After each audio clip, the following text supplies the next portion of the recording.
ओम शांति। जब से कोई भी आत्मा बाबा के पास आती है, उसका बच्चा बनती है, उसे बाबा का ये सुंदर बोल सुनने में आता है, मीठे बच्चे। वो आत्मा सत्य राह को पाकर संतुष्ट हो जाती है। उसे लगता है कि जन्म जन्म की उसकी खोज पूरी हो गई है। जो कुछ उसे पाना था, जिसके लिए उसने भक्ति की थी, जो जीवन का अंतिम लक्ष्य था, वो उसे मिल गया। भगवान को पाकर, उससे सत्य ज्ञान को पाकर आत्मा संपूर्ण रूप से प्रसन्न और संतुष्ट हो जाती है। यह अनुभव लगभग सभी ब्राह्मणों का है।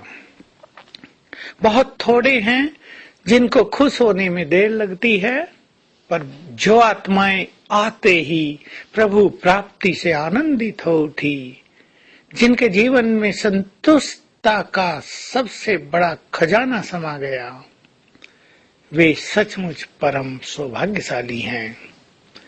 लेकिन कईयों को ऐसा होता है, कुछ समय के बाद असंतोष उभरने लगता है, खुशी नष्ट होने लगती है, पुरुषार्थ की स्पीड धीमी पड़ने लगती है। इसका एक ही कारण है, अपने लक्ष्य को भूलना, परचिंतन और परदर्शन में लग जाना। यदि मनुष्य अपनी प्राप्तियों की खुमारी में रहे, यदि उसे अपना लक्ष्य सदा याद रहे, तो उसकी खुशी, उसकी पुरुषार्थ की स्पीड कभी खत्म नहीं हो सकती है। हम अपने लक्ष्य को इतना महान बना लें कि व्यर्थ के लिए हमारे पास समय ही न बचे। करें रिवाइज आप अपने लक्ष्य को। लक्ष्य बहुत बड़ी चीज है। लक्ष्य के बिना जो जीवन जीते हैं, उनकी स्पीड तो चींटी की ही होती है। एक महान लक्ष्य मनुष्य के जीवन में उमंग उत्साह भरता है। तो आइए हम स्वयं को बाप समान संतुष्ट मणियां बनाएं, जिनके प्रकाश से सारे संसार का अंधकार दूर हो जाए। हर हाल में संतुष्ट, विशेष रूप से दूसरों के व्यवहार में संतुष्ट, भगवान को पाकर उससे संतुष्ट, उसके प्यार से संतुष्ट, उसकी पालना से संतुष्ट, उसके ज्ञान से संतुष्ट, जो उसका हम अलौकिक अव्यक्त पाठ देखते हैं उससे संपूर्ण रूप से संतुष्ट, और सर्व खजाने पाकर संतुष्ट। सच्ची संतुष्टता तो वास्तव में सर्व खजाने प्राप्ति के बाद ही होती है। एक है, जो कुछ हमारे पास है उसमें हम तृप्त रहें, वो बहुत सुंदर बात है।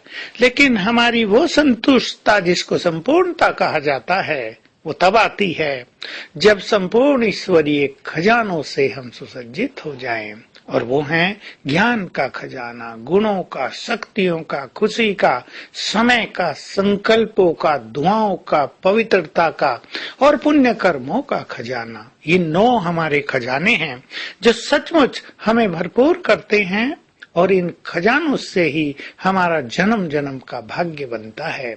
जिसने इस समय ये खजाने जितने प्राप्त किए, वो उतना ही श्रेष्ठ भाग्य का अधिकारी होगा। तो आइए हम सभी स्वयं को तृप्त आत्मा बनाएं, सर्व खजानों से भरपूर करें। व्यर्थ में समय गंवाने का समय नहीं है। आज सारा दिन हम एक बहुत सूक्ष्म अभ्यास करेंगे। मैं आत्मा सुख स्वरूप हूँ। सुख मेरी नेचर है। फील करें इसको, बार बार याद करें। मैं आत्मा हूँ, चमकता सितारा हूँ और बहुत सुखी हूँ।